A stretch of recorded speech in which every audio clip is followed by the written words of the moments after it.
Welcome to Talk Universe. This is our show for Wednesday, January 4th, 2017. Happy New Year to everyone. Tonight's show is on nuclear waste. We're going to look at the sources of radioactive waste.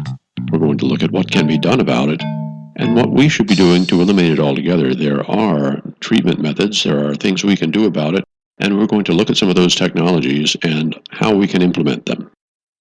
Tonight I'd like to welcome our listeners from India, Brazil, France, Romania, and the Philippines. Welcome to the show. Please send us your feedback, questions, and comments to either our social media site on Facebook or to admin@talkuniverse.org. You can just email them to us if you'd like. We'll start out right away with our Singularity Report. Scientists at Stanford University and the Department of Energy's SLAC National Accelerator Laboratory have discovered a way to use diamondoids, the smallest possible bits of diamond, just a few atoms across, to self-assemble Lego style into nanowires, electrical wires that are only 3 atoms wide. This is the smallest and finest wire assembly ever created, and it auto-assembles. Basically, you have a conductor that uses copper as the central wire, which is pretty typical, but the insulation, instead of being plastic, is actually tiny particles of diamond. The pieces automatically assemble themselves, just like Lego blocks under the proper conditions. These nanowires can be used to grow things. Now, in this case, what would be growing is actual wiring for circuitry. So this means that we no longer have to run individual wires from point to point if we can grow the wires. And if we can design systems that will automatically make them attach to the points of the circuitry, then the wiring can be done automatically without human intervention. This is an important step forward in assembling nanocircuitry. And to put things in perspective, a nanometer is a billionth of a meter, and an atom, typically, such as a hydrogen atom, would be about a tenth of that size. So 10 hydrogen atoms in a line would be 1 nanometer. When we're talking about nanoscale things like this, we're talking about structures on the scale of just a few atoms across. So this is an extremely important advancement in how we will assemble extremely tiny devices, nanodevices. 4 members of the United States Air Force's Space Horizons team, Major Brent Ziemek, Lieutenant Colonel Peter Garretson, Everett Dolman, and Coyote Smith, have written an open letter to President-elect Trump to increase our presence and industry in space. And they've made a number of points which they feel are recognizable as important goals for making space one of the #1 priorities in our coming years. The list includes such tasks as making the U.S. the first nation to mine an asteroid, because the mineral wealth and metals wealth alone could bring trillions of dollars in. The U.S. should be the first nation to extract resources from Earth's moon to operate commercial transportation service to and from the lunar surface. This is necessary for the growth of industry in space. The U.S. being the first nation to operate a propellant depot or an on-orbit refueling service. This would allow spacecraft to refuel once in space and continue on longer missions into deeper space. The U.S. should be the first nation to operate a private space station.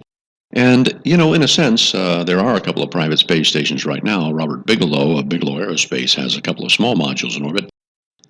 The U.S. will operate the first fleet of fully reusable launch vehicles. This is actually something that is being worked on presently, which would greatly increase our presence in space and lower the cost of getting into space.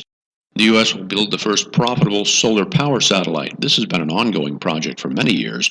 I know my friends Gene Myers and Terry Martin at the Space Island Group have been working on it for quite a while. The U.S. will build the first comprehensive system to defend Earth from hazardous asteroids and comets. This is definitely one of the things we need to focus on, because at this point we have no defense. And the U.S. will fly the first mission to another star. That presently is also being worked on, and Stephen Hawking has thrown his hat in the ring on this one as well. All of these goals would improve our presence in space and increase our ability to use the resources of space to bring us energy and resources we need on the ground, as well as building an infrastructure for transport and industry off-planet. Well, it looks like quantum computing could crush all of our encryption algorithms within 15 years. That means anything that you have right now that's encrypted in any way whatsoever would be completely open to being read fully by an unknown third party. Quantum computing is showing such an accelerated growth in power and speed and accuracy that pretty soon we expect that it will replace nearly every other sort of computing that we have. There was a recent report from the Global Risk Institute, and it predicts that there's a 1 in 7 chance that the vital cryptography tools that we have today will be rendered useless by 2026. And this will give us a huge chance of losing any sort of security in internal documents industrial secrets, and even private communications. The report also states that by 2031, there's a 50% chance this will have occurred. So this means that even with simple approaches, spies and hackers could easily get into just about everything that you've developed. Now, many people aren't aware of the importance of quantum cryptography and of normal cryptography. Without some sort of method of securing your information, it would be impossible to buy anything over the web, because all of your information would be exposed. So we need security systems that allow a safe transaction of that information. With quantum computing, breaking cryptographic systems would mean that all of your information would be in the open. But this isn't something that would happen immediately or only to things that you've done immediately. It could also happen to things that you've done in the past. Anything that you communicate over the internet is saved somewhere, and that means at any future time, any information of sensitive nature could be opened and read by somebody that you'd never intended to receive it. So this is a real problem. We'll need new cryptographic systems, and it's possible that quantum mechanics might come up with something that encrypts in a way that even quantum computing couldn't break. So here's hoping. That's it for our Singularity Report this week, and let's get on with our show about radioactive waste. The term radiation generally conjures up a lot of pretty horrible pictures in many people's minds, but that in itself is not actually true. Radiation is any radiated energy, including sunlight and radio waves. But when we talk about nuclear radiation, we have a specific thing in mind, and there are only certain types of radiation that are produced in nature or even by the things that we do.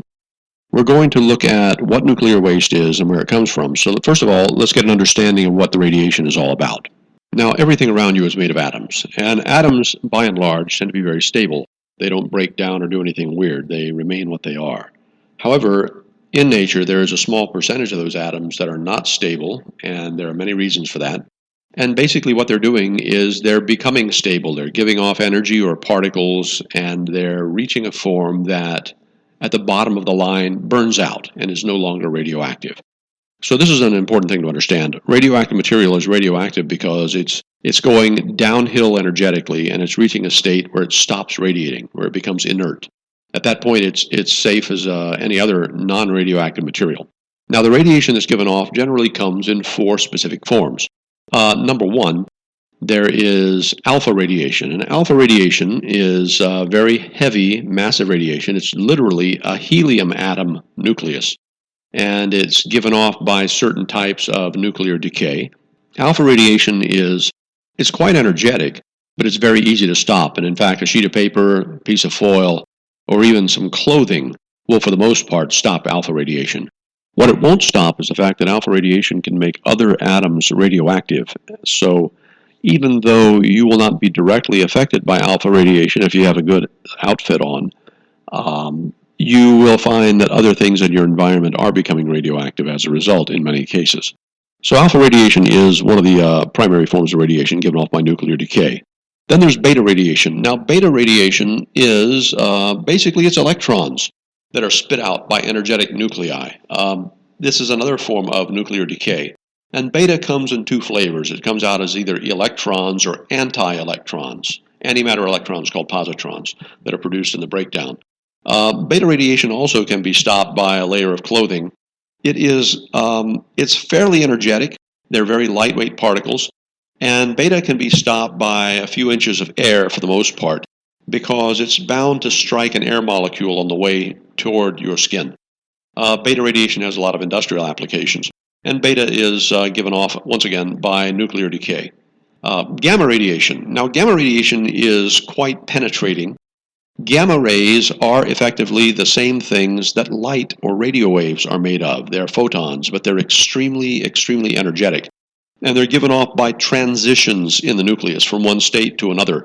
Or, as a secondary effect, when a nucleus decays, it gives off some alpha or some beta radiation, and it'll also give off some X-rays or gamma radiation. X-rays of very, very energetic nature that come out of a nucleus are called gamma rays. Now, gamma rays can have millions of times of the energy of light waves. And so, again, they're very penetrating.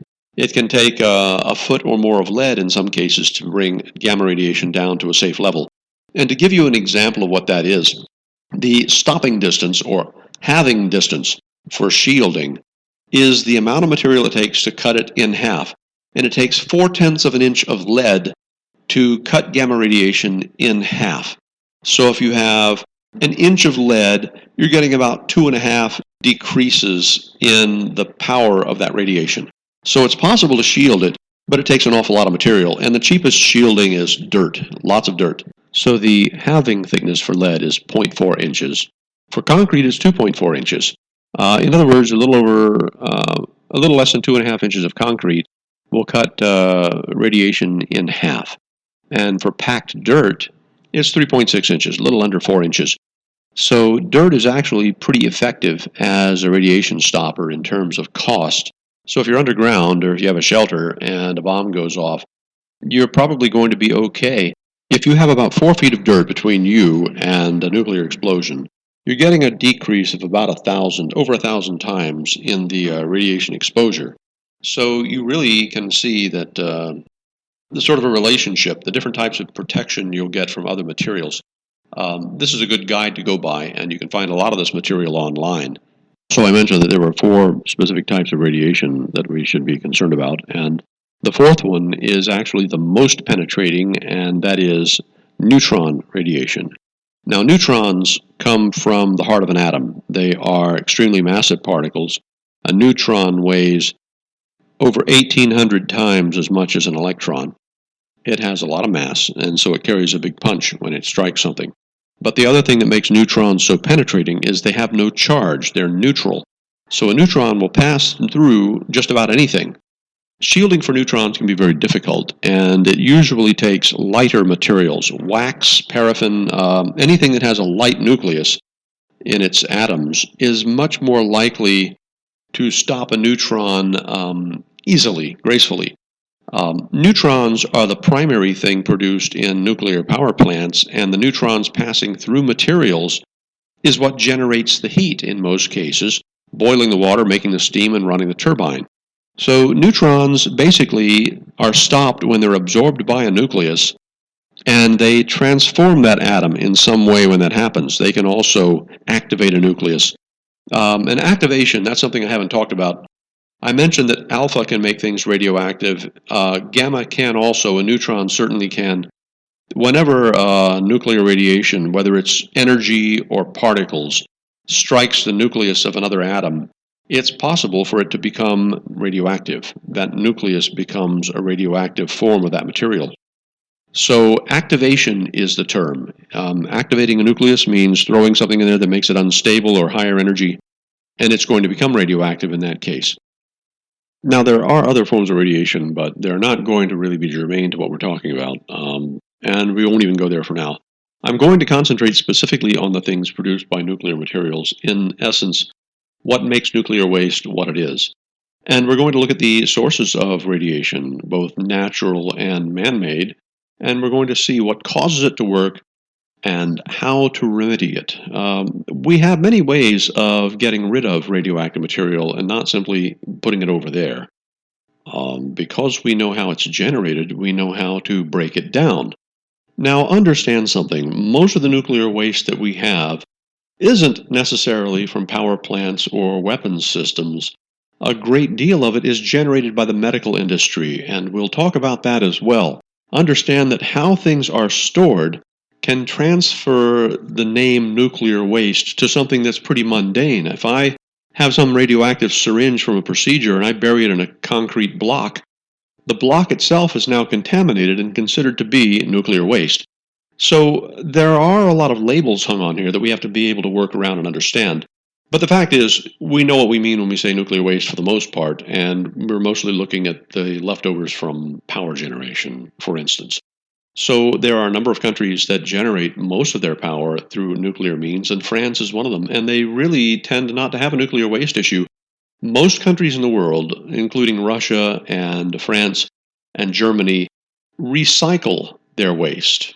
And this is the only way to really get rid of it. There are a couple of things we can do very easily for recycling. This is not out of the norm. This is actually what we should be doing, but we have a law on the books that presents a major obstacle. We need to get that law off the books and begin processing nuclear waste and turning it back into useful products. I'm Sir Charles Schultz. This is Talk Universe. We'll be back after the break.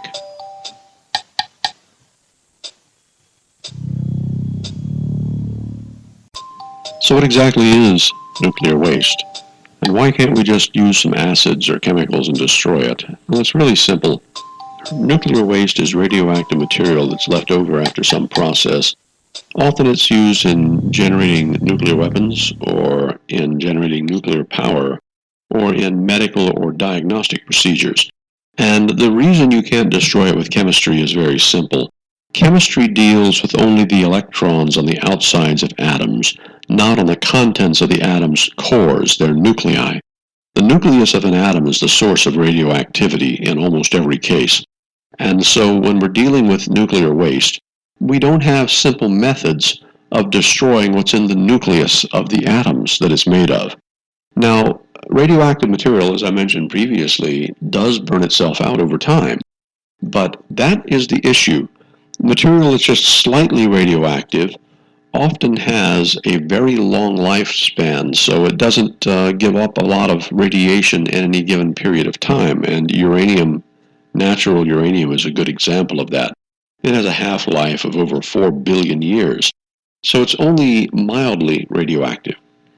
When you talk about something that's very, very hot, something that's extremely radioactive, generally that will be something that burns out in a matter of seconds or minutes or hours.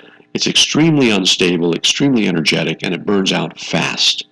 Those aren't an issue because materials of that sort have very short lifespans, and in a very short period they tend not to be radioactive, but there's an addendum to that. When radioactive material breaks down, it becomes a daughter element or a daughter product. And that may or may not be radioactive. So there's a decay chain, and if you look on the table of elements, you will find that when an element transforms into another one by radioactive decay, that other element may be radioactive and it will have to go through its half-life to burn out. So this isn't a clean process in many cases. It can take a dozen steps for an element to become something non-radioactive. So this is something that we really have to think about when we're looking at long-term storage for nuclear waste. Now we have mid-half-life materials that are fairly radioactive and take many years per half-life to burn down.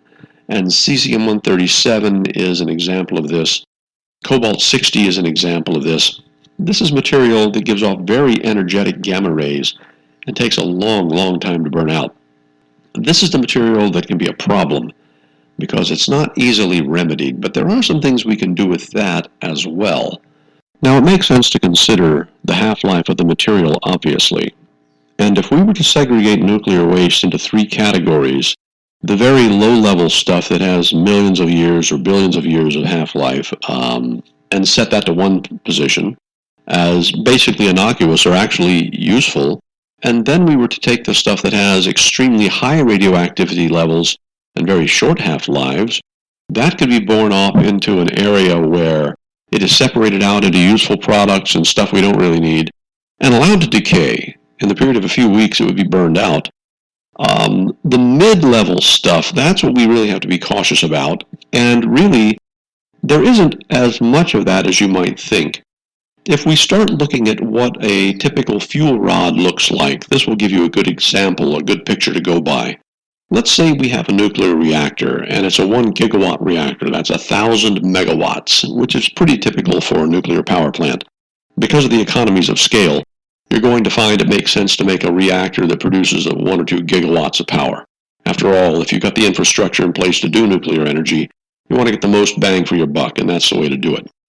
If you look at a 1 gigawatt reactor, and you look at the amount of fuel rod waste it produces in a year, it basically would be less than a cubic meter, enough to fit under your dining room table. And that isn't really a lot of waste. The difficulty is this. Because adequate recycling or storage has not been made available, a lot of it is borne off into a pool of water to act as a shield and to cool it for many years until whatever is done with it. So it can contaminate and make the water radioactive in some cases. But in other cases, the nuclear power plant was not meant to be a storage facility for nuclear waste. In fact, the plan in place was to recycle all the nuclear waste and turn it around and reuse it. Because for every 3 fuel rods that are used, At the end of their useful life cycle, when they're generating less power to be economically useful, 2/3 of each rod is still usable fuel. So if you were to put 3 rods into the recycling process, you'd get 2 fuel rods back right off the bat. And that's an interesting thought right there. So properly managed nuclear waste recycling actually generates a large number of usable fuel rods. So the process doesn't burn up everything that's worthwhile every time it makes a pass through the reactor. And of the material that is taken out of the rod during the cleanup and recycling process, a small fraction of it is very hot isotopes that have short lifespans that are typically used for industrial products, for medical products, for diagnosis. Some of them are used for testing of materials, such as looking for breaks in pipes underground. So some of these isotopes end up pressed into plastic pellets, which are used to survey materials from a distance, because there's no easy way to get an energetic power source into that pipe or down the road or underground easily otherwise. So a lot of times you'll see small pellets of radioactive material that are used to expand the ability to look for weld breaks, leaks, other problems, breaks in lines and pipes. And sometimes this material also ends up in a syringe for a medical procedure. Some of the middle range nuclear waste actually provides us with material used in treating cancer and tumors. This material ends up in medical machinery in hospitals or in diagnostic machinery in laboratories. So many of the isotopes have immediate use in industry, and otherwise they're only made at very specialized locations like in Oak Ridge, Tennessee, where they specifically donate time on the reactor schedule to make industrial products. Portions of that material ends up being something like americium-241, which is used in smoke detectors. Many of the devices in our lives have tiny amounts of radiation-emitting material in them. One of them is compact fluorescent lamps. Believe it or not, the inert gas krypton, which typically doesn't react with any chemistry and it's very, very stable. Krypton is available in a form known as krypton-85, which is a stable, non-chemically active radioactive gas that is used to trigger the firing of the fluorescent lamps. It makes compact fluorescence capable of being made. What's happening is this material is giving off charged particles that ionize the gas inside the tube, like a tiny leader stroke for lightning, allowing the gas to fire and give off light right away. Otherwise, it takes a large high voltage supply or other things to make that happen. Also, there's an isotope of thorium that is impressed inside the tungsten welding electrodes used by many people for TIG welding. What this material does is, because it's slightly radioactive, it makes striking an arc much simpler for the welding system, and it also ensures a good clean burn, a good bead when you do your welding. When you come right down to it, there are many common products in our lives that contain radioactive materials that would not be possible to make without them. So nuclear waste is really a misnomer, because we know exactly how to use just about everything that comes out of a waste fuel rod from a reactor. What's interesting is a similar thing happened in the petroleum industry decades ago. Originally, petroleum could only be harvested in certain forms which were useful. You could immediately turn it into motor oil or fuel of some sort. But over time, as the processing built up a lot of waste material, people didn't know what to do with it, so they decided to pump it back into the dry holes in the ground. So this petroleum sludge ended up being put back in the ground, and only the part that they could use easily was extracted. Then when catalytic cracking, a new process of making petroleum products more simply, came along, it was discovered that the waste was very important in other respects. It could be used to make plastics. Now with catalytic cracking stations, we make not just gasoline and oil and kerosene, but all the material products necessary for making solvents, lubricants, and plastics. In other words, the waste material turned out to be more valuable than the initial petroleum. A similar thing could be happening in the nuclear industry if we would open up the laws that block us from recycling the waste. But plenty of projects have already been tested that show exactly how to use some of that problematic nuclear material. One of them was rather interesting. Nuclear waste material would be glassified, melted into a slurry of glass that would solidify where it would be unable to be leached out by contact with water. This glassified nuclear waste would be sealed in stainless steel tubes and welded shut. Now you would have an extremely stable form of the material welded in stainless which wouldn't react with anything. These tubes would be sealed inside large concrete three-leg structures called caltrops. They look something like a child's jack, but they're shaped like a tetrahedron. 3 legs are on the ground and one pointing straight up in the air. You may have seen these as tide breakers in some harbors and in some marine situations. Now if we find a small rise in the ocean that's completely submerged, and we place a ring of these radiation-bearing caltrops in the water around this atoll, this artificial atoll that we form, the water is being heated slightly by a process known as radiogenic heating. There isn't but a trace of radiation escaping from the actual concrete structures themselves, very low level and right in keeping with what's naturally available in the environment already. But the process would heat the seawater, which is cooler, and draw cold nutrient-laden waters toward the surface. This would give us a place to store the waste, which would actually bring cold mineral-laden water to the surface and cause a bloom of plankton and fish. These devices would actually put the waste to work, using its heat to draw the nutrients to the surface and increase the amount of sea life we have in our oceans. Another project which was proposed and tested and worked very successfully was to take hard gamma emitters, seal them in a stainless steel capsule which is over 1 inch thick in steel, and drop it in the center of a wastewater treatment plant. This would irradiate the water and destroy all the organisms existing in it. It was found that within a period of 3 days, most of the organisms had been destroyed utterly, and the water was cleaner than most city drinking standards. Now, this sort of a process would mean that we could place these non-power requiring sterilizers in wastewater treatment plants all over the country and sterilize and clean our drinking water for almost no cost. Once the capsules are manufactured and sealed, there isn't any maintenance cost involved in them. Now, some people may object and say, yes, but now this radioactive material is in a place where anyone can get to it. Well, not so fast. How do you propose approaching something that's so terribly radioactive without shielding it would kill you? You see, the beauty of placing a wastewater treatment sterilizer in a vat of sewage is that nobody wants to be near it in the first place. Besides which, if you ever did get your hands on such a capsule, you'd have only moments in order to get the capsule open to do something with whatever was inside it.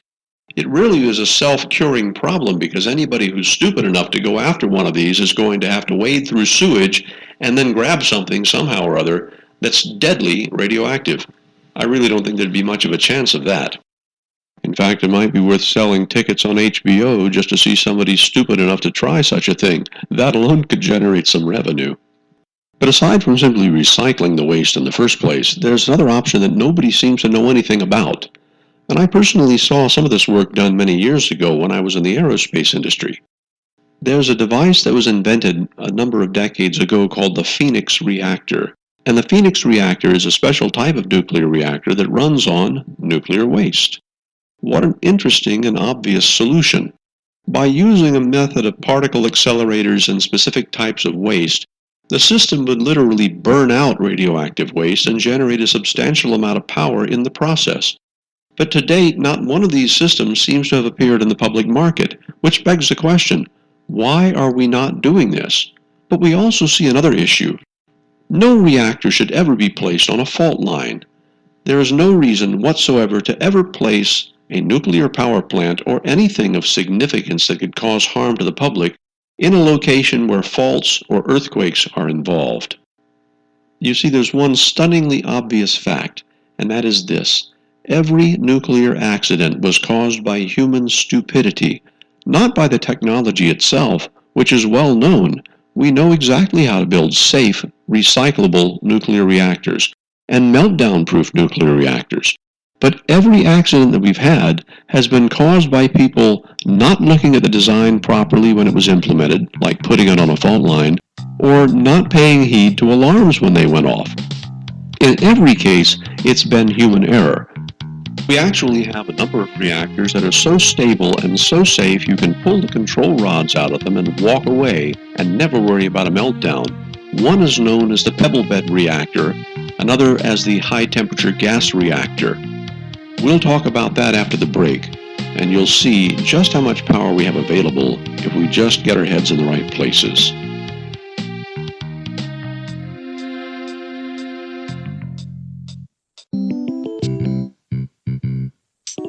We're constantly surrounded by a background of radiation. It's a natural thing in our world. And our bodies have even evolved a defense against it. We do repair genetic damage on a constant basis. But there's a limit to how much we can handle. And when cells become too damaged due to radiation, they have a defense as a last resort.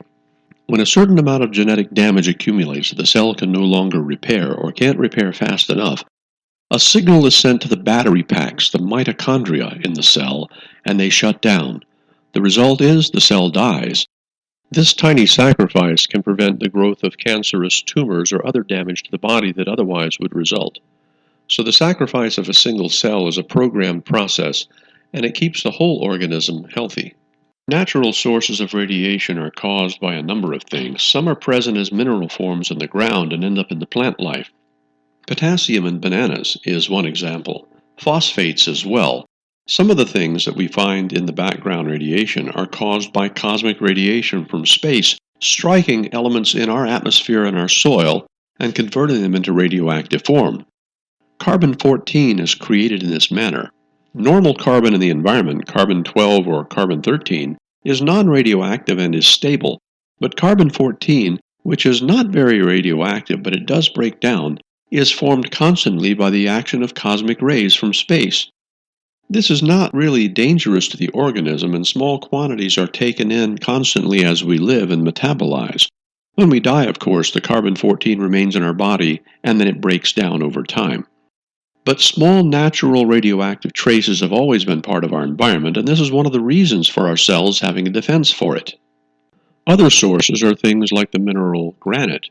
Granite contains small amounts of uranium and other radioactive materials as a natural part of its makeup. Molten lava, the magma within the earth, is the source of these materials, and it gets fixed into many of the materials that end up around us. Since Grand Central Station in New York is made of granite blocks, it turns out that it is actually 10 times more radioactive than what is permissible for the control room in a nuclear power plant. This is simply natural background radiation, and people who live near granite quarries or in those areas may experience background counts as high as 80 to 100 counts per minute as a result. In any area where the count is 100 or higher, you really want to stay away because long-term exposure can have bad effects for your health. Now, what I've presented so far makes radioactive waste sound like it's actually pretty simple, and in a sense it is, but there are many different classifications. Some of it is natural radiation, and this comes from minerals or from space, as I mentioned. Many of the things that we're exposed to on a constant basis are very low level. It isn't unusual for us to find sources of radiation that are higher due to the effects of technology, and sometimes this happens because of materials we use. Many ceramic tiles or stone tiles are actually slightly more radioactive than the materials around us. And living in a home that's made mostly of granite or stone or fired ceramic tile can actually add greatly to the amount of radiation that we experience. But overall, it really isn't much of a hazard. So why would something like fired ceramic tile be slightly more radioactive? It has to do with the fact that we concentrate certain materials to make the blue dyes or the green dyes.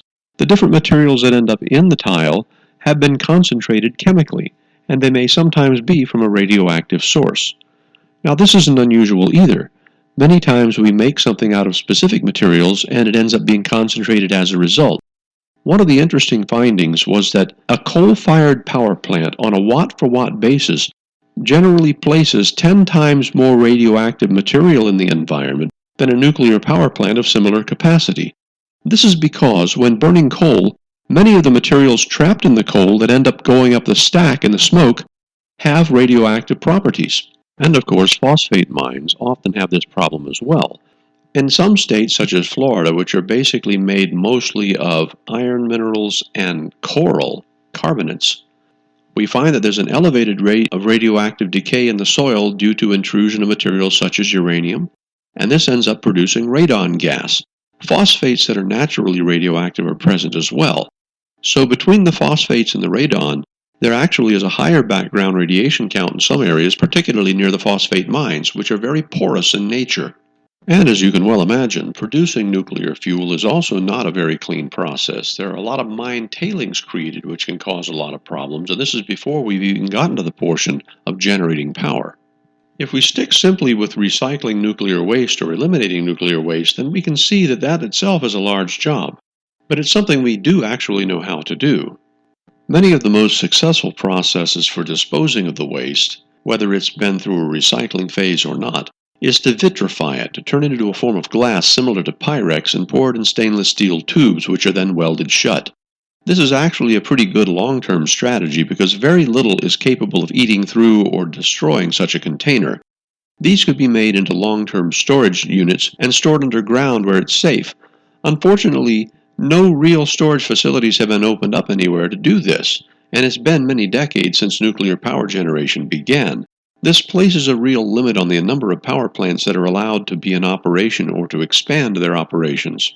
But a real solution would be to destroy the waste outright, and as mentioned previously, we do know how to do that. It's just presently a rather expensive process.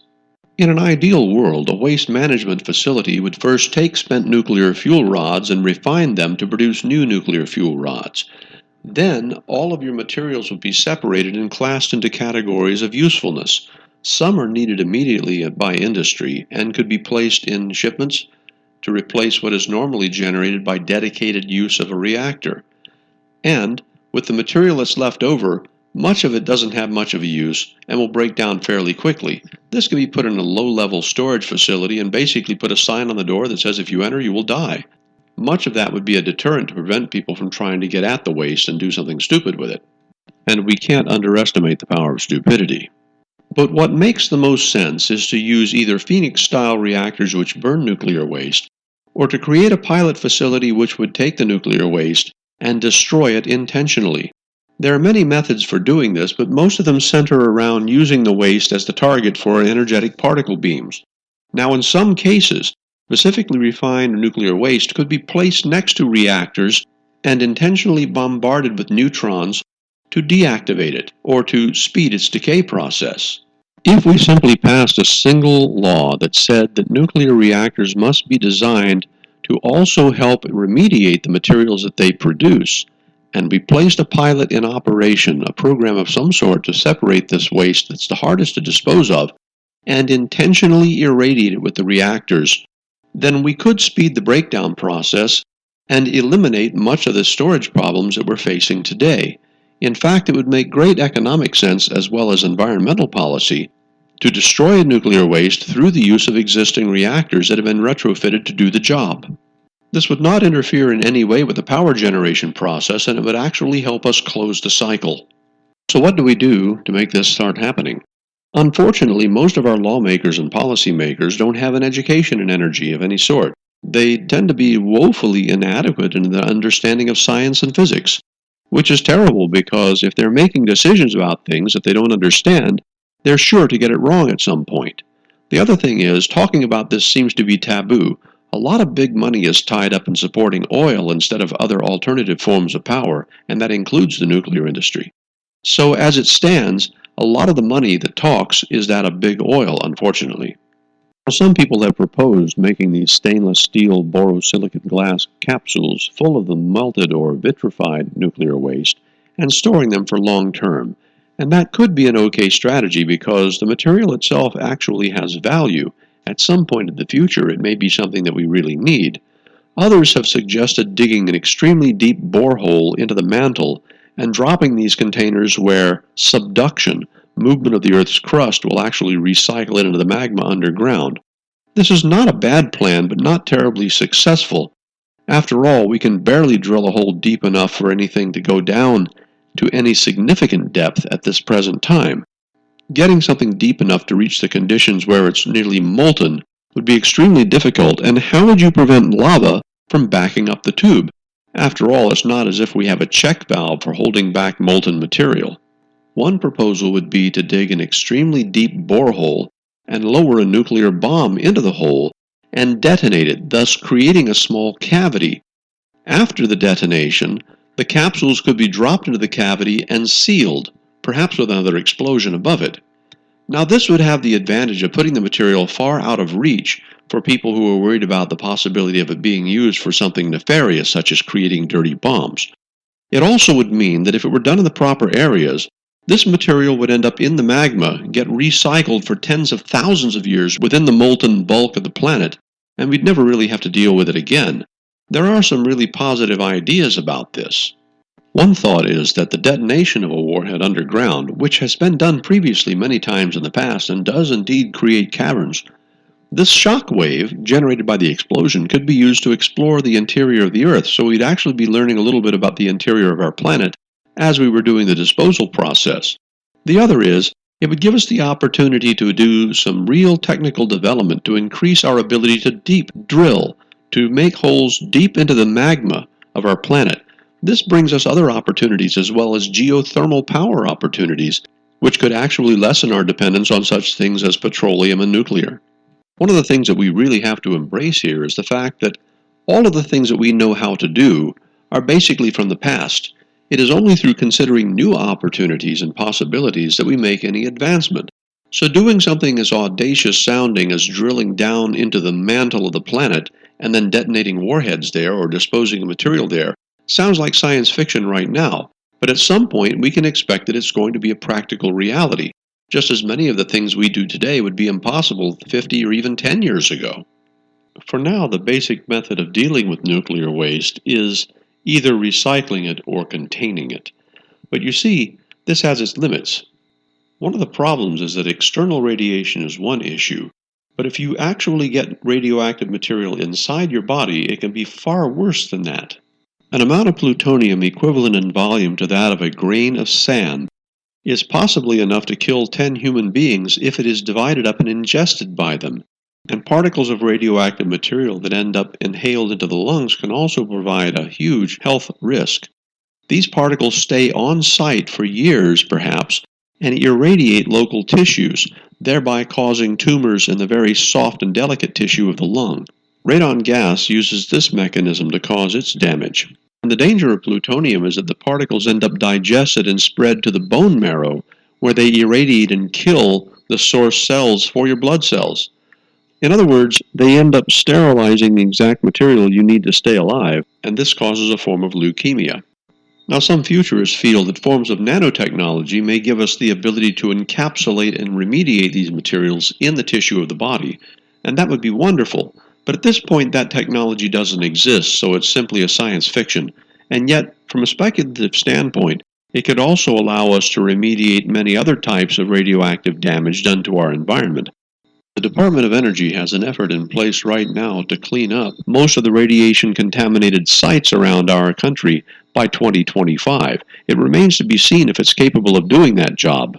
At present, they state that there are something like 31 million pounds of uranium product and 2.5 billion pounds of waste and 2.75 million cubic yards of contaminated soil and debris to be cleaned up in these projects.